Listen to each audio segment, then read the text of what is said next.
segon lloc, l'aire fresc de Somriu. Ella ens aporta la força i l'energia de la joventut. Ens sorprèn amb la seva capacitat d'anàlisi i reacció, sempre quan toca, al moment just.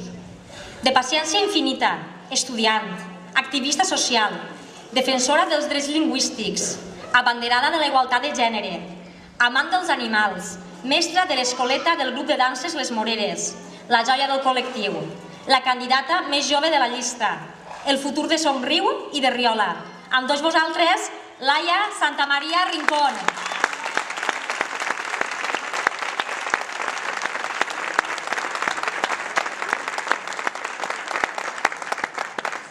Bon dia, estic molt contenta d'estar ací, contenta i nerviosa, la veritat. Després de la presentació que vam fer, només espero no fallar-vos. Esta setmana he estat pensant què dir-vos i he decidit contar-vos per què forme part de Somriu. Sempre havia tingut inquietuds polítiques, però sincerament els últims anys he estat un poc desencantada amb aquest món de falsa democràcia i censura.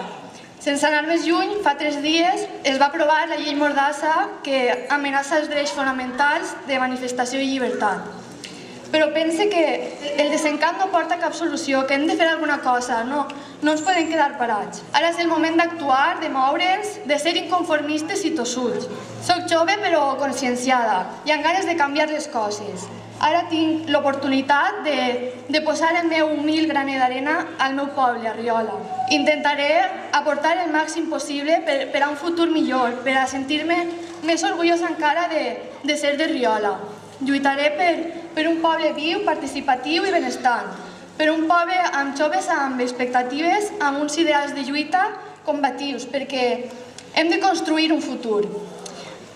No sé si penseu que sóc una jove inconscient que no sap on s'ha clavat, pot ser, però amb aquest equip de primera, que és qui m'ha animat a donar el pas, ho he vist clar.